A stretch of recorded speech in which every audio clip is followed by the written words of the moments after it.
Para la sociedad y la historia mexicana, Benito Juárez representa el hombre que se atrevió a hacer las reformas necesarias para crear un México moderno.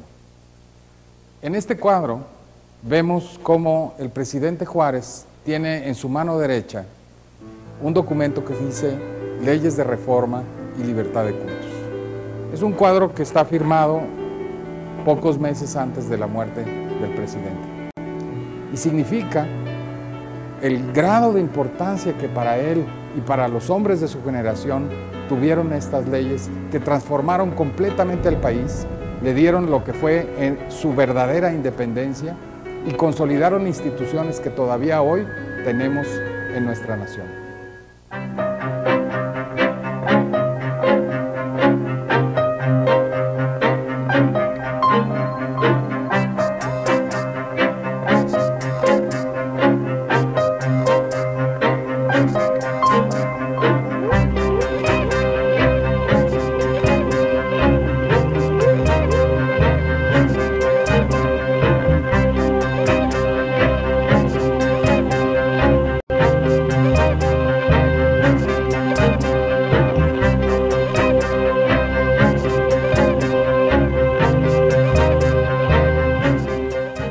Cuando surge el Estado mexicano, inclusive a raíz de la independencia, pretende asumir todos aquellos poderes de la corona española. Sí. Y por supuesto, la Iglesia dice rotundamente no. Y el papado dice rotundamente no. Y llegó un momento en que se tenía que decidir quién era más poderoso, la Iglesia o el Estado. De las leyes de reforma, la última que pasa es la tolerancia.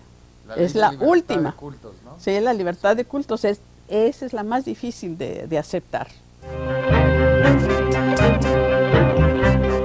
Durante los 3 siglos virreinales, indudablemente que la Iglesia Católica tenía un poder político muy grande, un poder económico muy grande, pero había un equilibrio respecto al rey, que era el patronato, el real patronato eclesiástico. Entre otras cosas, era el rey quien en última palabra iba a designar a los obispos. Cuando viene la independencia de México en 1821, quedan todos los privilegios, queda toda la fuerza política, queda toda la fuerza económica, pero la Iglesia dice, el privilegio del Real Patronato era a la corona española. El gobierno mexicano no. Quiere decir que el equilibrio que había en la época virreinal, aún eso desaparece. Cuando surge el Estado mexicano, inclusive a raíz de la independencia, pretende asumir todos aquellos poderes de la corona española. Sí. Y por supuesto, la Iglesia dice rotundamente no. Y el papado dice rotundamente no. No. Este un acuerdo, un entendimiento, vuelvo otra vez a simplificar las cosas, con la corona española. Pero no con este estado emergente. Que además no se quería ni reconocer, ¿no? No, pues, bueno, entonces no es contigo este asunto. Este es un beneficio para una corona, no para ti. Entonces ahí se desenvuelve ese aspecto de la pugna constante, del jaloneo constante entre poderes. Y es más bien entonces esta Iglesia la que no quiere la unión con el Estado, mientras que hay muchos, incluso liberales, que sí quieren una unión bajo, eso sí, bajo un patronato, es decir, un control del Estado. Exactamente, que la Iglesia, ¿no?, se vuelva un instrumento del Estado, a lo cual se resisten ferozmente. Digo, yo creo que la Iglesia sometida en la época colonial lo podemos discutir, pero el hecho de que con la independencia se libera la Iglesia del poder civil, eso no hay duda, y no quiere volver a un esquema pero quiere mantener el privilegio de ser la única protegida por el Estado al mismo tiempo. Quiere ¿no? mantener, yo diría, un lugar central en la definición de las cosas públicas.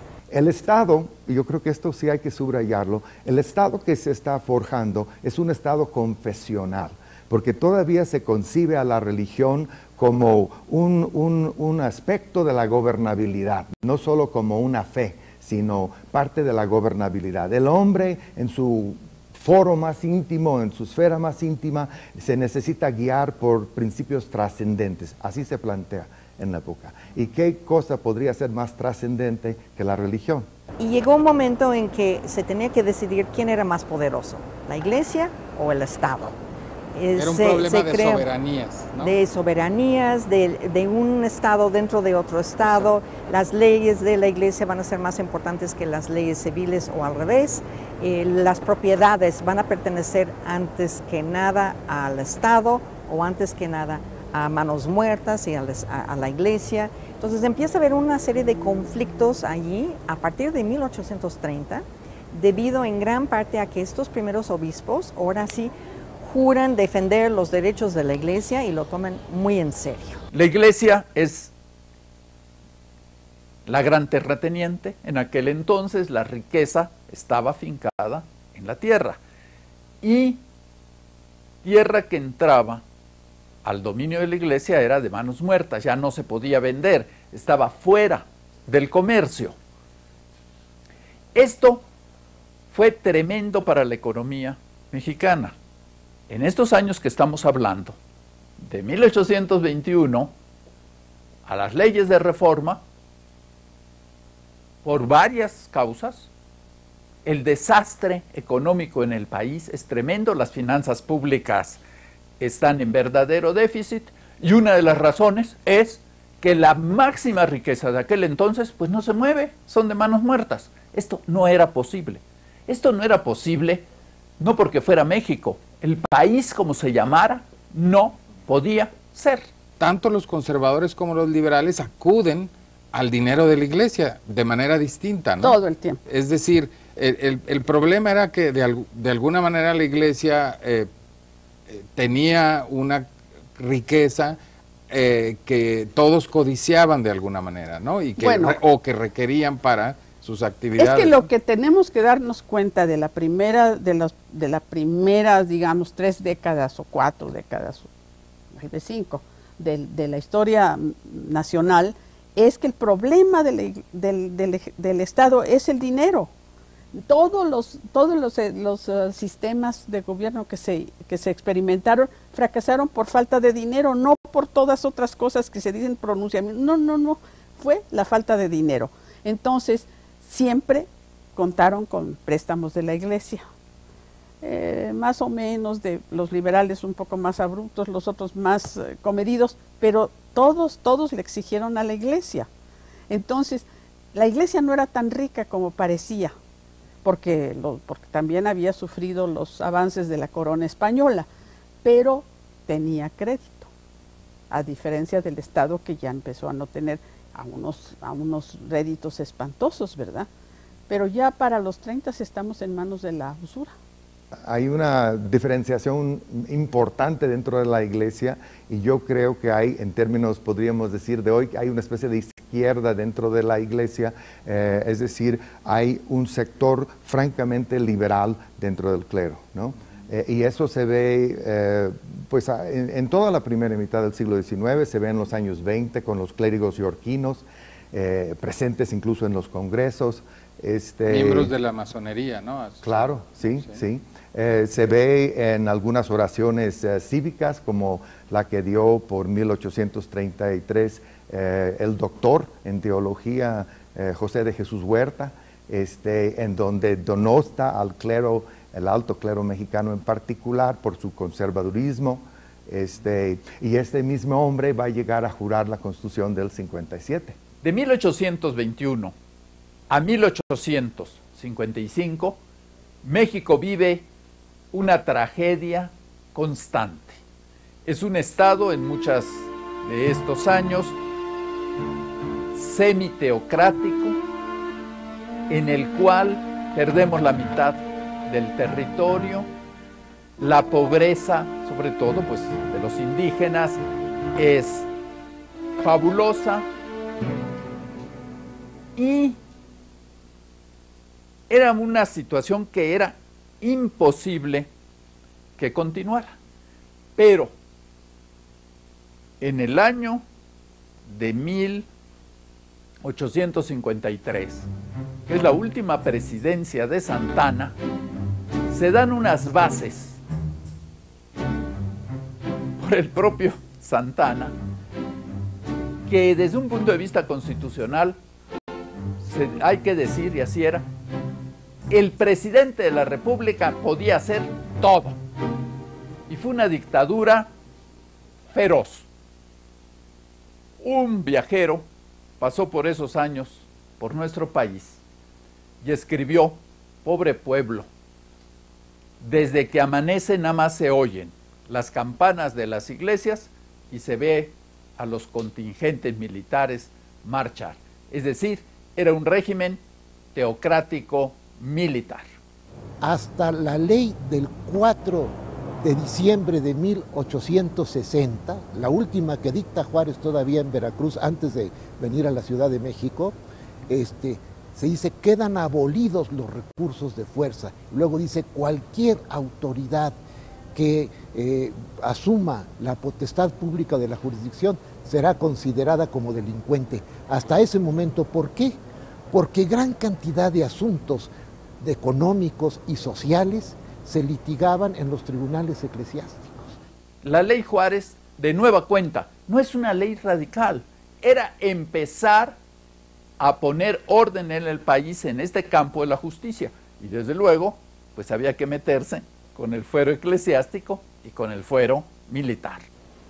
Otro ejemplo de las leyes de reforma es el de la secularización de los cementerios. Y esto fue muy importante porque hasta antes de estas leyes de reforma, ningún extranjero podía ser enterrado en los camposantos, que estaban bajo control de la iglesia. Por lo tanto, tampoco los mexicanos podían ser creyentes de otra religión, puesto que eventualmente tampoco serían incluidos en los cementerios. Y no fue sino hasta que el gobierno toma bajo su control los cementerios y pasan a ser precisamente panteones, lugares para todos los dioses, que pueden todos los ciudadanos, independientemente de sus creencias, independientemente de sus convicciones, ser enterrados allí.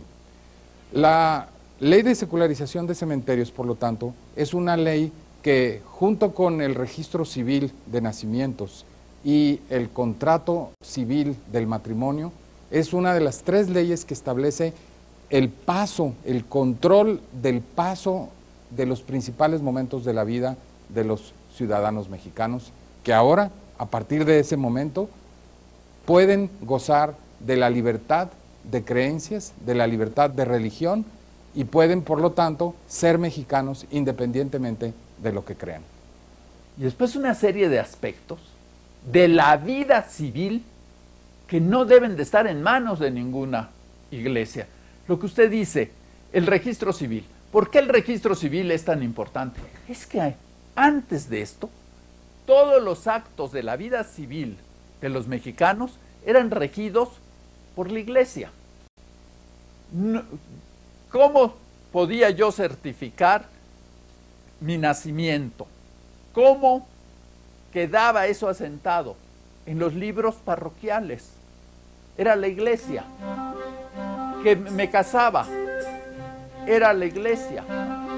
Que yo fallecía, quien daba cuenta de esto era la iglesia. Y lo que decíamos, controlaban los cementerios.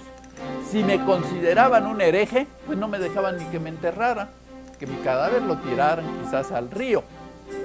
También esto no ayudó a la inmigración a México, porque los extranjeros no católicos decían: pero ¿cómo voy a ir a ese país donde no tengo ningún derecho ni a pensar, ni libertad de conciencia? La iglesia es la que maneja el estado social de las personas, es decir, el bautizo, que es la constancia de nacimiento. Uno nace para la iglesia en una sociedad católica, porque en el momento en que te bautizas, si no estás fuera de la sociedad. Claro. O sea que no se podía nacer si no era más que dentro de esa iglesia, ¿no? Y tomar en cuenta lo que contaba como documento legal es el acta de bautismo, ¿verdad? Que sigue siendo supletoria en muchos lugares cuando no hay acta de nacimiento.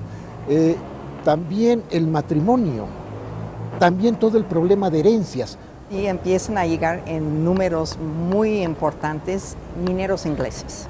Quieren promover la minería en México, van a Inglaterra, traen mineros de Gales, del sur de Gales, del sur de Inglaterra, y resulta que son metodistas. Entonces, ese tercer artículo de la Constitución de 24, que dice que la única religión que se va a permitir en México es la católica, choca con la necesidad de tener comerciantes y tener mineros ingleses que van a echar a andar Real del Monte, Pachuca, etcétera, ¿no? Es decir, no hay libertad de cultos y sin embargo se quiere comerciar y se quiere tener parte relaciones. del mundo moderno y tener comunicación con Europa y con países que no son necesariamente católicos, y cómo hacerle. Y se quiere firmar un tratado con Inglaterra, pero Inglaterra dice, bueno, somos nosotros un país protestante, ¿dónde van a enterrar a nuestros muertos? No eran cementerios, eran camposantos, ¿no? Entonces, no se enterraban a los que no fueran católicos y que que hubieran muerto dentro del seno de la Santa Madre Iglesia. Porque quien controlaba ese espacio la era iglesia. Entonces se crean los cementerios, o también el curioso nombre de panteones, lugar de todos los dioses. ¿no? Entonces uno va teniendo estas señales clarísimas que impone la necesidad, la vida cotidiana de secularización, ¿verdad? La tolerancia de cultos como necesaria a la inmigración es como la carta fuerte de los liberales, digamos, radicales que promueven la tolerancia, porque la inmigración es algo que todo mundo quiere. La respuesta de los conservadores y de los liberales más moderados es, señores, el problema no es la intolerancia de cultos, el problema es que el país es un desastre, nadie va a venir hasta que no nos pongamos en orden, y además hay los tratados amparan la libertad de cultos siempre y cuando no se altere el orden. Esos son dos áreas medulares de diferencia, ¿no?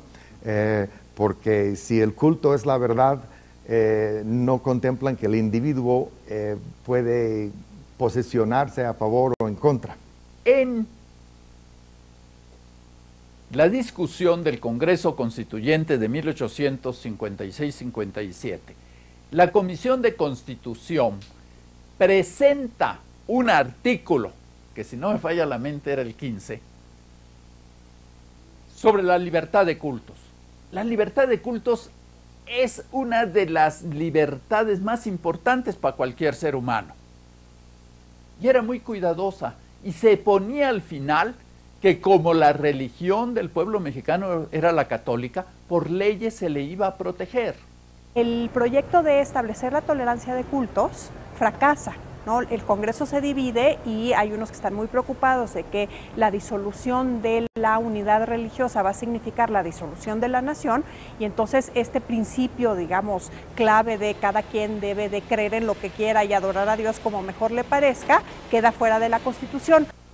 Además de la ley de separación entre el Estado y la Iglesia, otra ley muy importante es la ley que establece la libertad de cultos, que significa finalmente la libertad para todos los mexicanos o los residentes en el país de profesar la religión de su agrado. Curiosamente, de las leyes de reforma, la última que pasa es la tolerancia.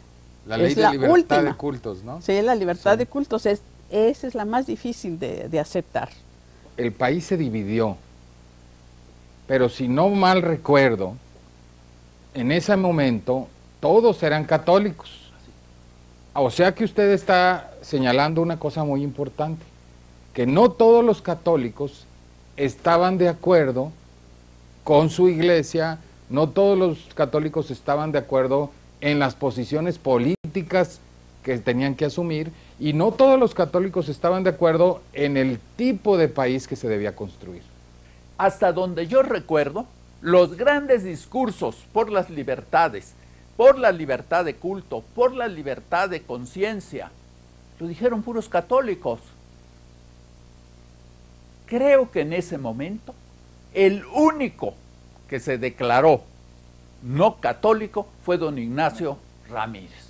Regresando a la Constitución del 57, en la víspera, el arzobispo de México, Garza y Ballesteros, tiene una correspondencia con el presidente Comonfort, en donde parece que piensan que están en un entendimiento. Hay cartas del obispo de San Luis Potosí, Pedro Barajas, donde él también abiertamente dice a Comonfort, tengo simpatía por su gobierno.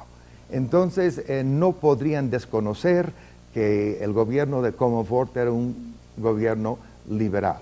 Pero yo creo que ambos, para no ir más lejos, ambos pensaban que Comonfort iba a ser fiel de la balanza, que él iba a lograr evitar los extremos, ¿no? Y la Constitución del 57, que muchos han calificado como una constitución moderada, los obispos no la entendieron en esos términos. La guerra civil se desata dentro de este enfrentamiento que hay entre las dos autoridades. Una vez que el gobierno de Comonfort dice la Constitución se tiene que jurar, la Iglesia dice quien jure esa ley, que es una ley impía e inmoral, va a tener que ser excomulgado. Y entonces en este momento es, yo creo que un momento muy dramático, porque se vuelve imposible para los mexicanos el ser buen católico y ser buen ciudadano. Para algunos, ¿no? Sí, bueno, porque están porque todos los hay que... muchos que sí terminan apoyando al liberalismo y creen que sí se puede combinar. Que incluso ven en las reformas una manera de reformar a la Iglesia. O sea, para muchos de los liberales el desamortizar las tierras de la Iglesia es importantísimo, porque la Iglesia no tiene por qué estar administrando terrenos y cobrando, ¿no?, pesos y centavos. La Iglesia tiene que dedicarse a su misión pastoral. Entonces, para los liberales esta es una manera de reformar a la Iglesia. Yo diría, hay liberales que son reformistas porque son buenos católicos. Benito Juárez, en cuyo gabinete estamos, es el creador del Estado moderno en México. Y básicamente esa creación se hizo a través de lo que nosotros conocemos como las leyes de reforma. ¿Pero qué son esas leyes de reforma? Son leyes que crean instituciones para el conjunto de los ciudadanos mexicanos. Son, por ejemplo, la desamortización de los bienes eclesiásticos, que permite que la riqueza que antes estaba acumulada y concentrada y no se podía mover por parte de la Iglesia, pudiera circular, permitiendo, entre otras cosas, la libertad de comercio, la compra y venta de bienes, etc. Pero también la separación entre el Estado y la Iglesia, la libertad de cultos para que cada quien pudiera creer lo que quisiera creer, y otras instituciones que establecieron la ciudadanía civil mexicana. Las leyes de reforma son el producto de una contienda, son la expresión de una contienda, es decir, no son leyes de composición o de avenimiento en las que todos estuvieran de acuerdo. Eso en ese momento no era posible. Se estaban librando contiendas en el campo de batalla, no solamente en el campo de las ideas, sino en el campo de las armas. Y las leyes de reforma toman una posición, toman la posición del Estado laico claramente, establecen el deslinde entre la Iglesia y el Estado y reivindican para el Estado muchas de las funciones que hasta entonces habían sido encomendadas a la Iglesia, como puede ser el registro civil, el control de los camposantos, bueno, en fin, afectan las órdenes monásticas, afectan el patrimonio de la Iglesia. Son leyes en su momento radicales porque era la necesidad en esa circunstancia y están en un lado del frente de batalla. Hay que ver, por ejemplo, en los escritos de los liberales del siglo XIX, ya en el momento álgido de la Reforma, con las medidas resultantes del proceso de guerra de reforma, cómo ellos advierten que lo que están haciendo es algo incluso más tímido en ocasiones que lo que hicieron los monarcas católicos, que no tuvieron el reproche o la condenación de la jerarquía romana. Sin embargo, para poder poner en marcha todas estas leyes, fue necesario desamortizar, por un lado, los bienes eclesiásticos y luego, aún más, en medio de la guerra, nacionalizar dichos bienes. Ya no se trataba entonces nada más de desamortizarlos, es decir, poner esos bienes en circulación en el mercado, sino prácticamente que pasaran a poder del Estado, de la nación, y pudieran ser utilizados en la propia guerra contra los enemigos del gobierno liberal. Hay un momento en que la secularización creciente de la sociedad tiene que declararse como laicización, ¿verdad?, del Estado, porque hay un conflicto y eso pues va a ocurrir a un precio altísimo, que es precisamente pues la radicalización de los grupos políticos. La guerra de reforma, que sí fue una guerra civil, porque dividió a las familias, dividió a la sociedad. Es indudable que el Estado laico ha tenido históricamente apoyo social en México, desde que se establecieron las leyes de reforma, aparte de la Guerra de 3 años, no ha habido un intento serio con apoyo popular para transformar al Estado laico y convertirlo en un Estado confesional o establecer alguna religión oficial o cosa del estilo. Y eso significa que tiene apoyo social. De hecho, la reacción en contra de las leyes de reforma es fundamentalmente la reacción de una parte de la élite militares, clérigos, intelectuales, comerciantes. No es una reacción popular. Hay efectivamente 3 años de guerra, es una disputa importante, pero que es no solo por la definición del Estado laico, sino por muchas otras de las características institucionales de aquel Estado. Es engañoso pensar en la guerra de 3 años como una guerra de liberales contra conservadores con motivo de la religión, por el sencillo hecho de que la guerra estalla antes de que las leyes de reforma adquieran toda la amplitud que tienen hoy. De modo que apoyo social indudablemente y hasta la fecha. Estamos frente al Paseo de la Reforma, que originalmente no se llamaba Paseo de la Reforma, se llamaba el Paseo de la Emperatriz, porque fue diseñado para conectar desde lo que era la estatua del caballito hasta el castillo de Chapultepec, que era la residencia de la emperatriz Carlota y el emperador Maximiliano. Ellos no alcanzaron a ver terminada esta gran avenida, pero sí la diseñaron. Y después, una vez que los liberales tomaron el poder, le cambiaron obviamente de nombre y la abrieron al público porque no estaba abierta al público. Desde entonces, en primer lugar se llamó Degollado y después adquirió el nombre que tiene ahora, Paseo de la Reforma. Poca gente sabe que se refiere a la reforma establecida durante los años de la Guerra de Reforma, de las leyes de reforma. Es decir, se refiere a esa gran construcción de la que es parte precisamente el Estado laico mexicano.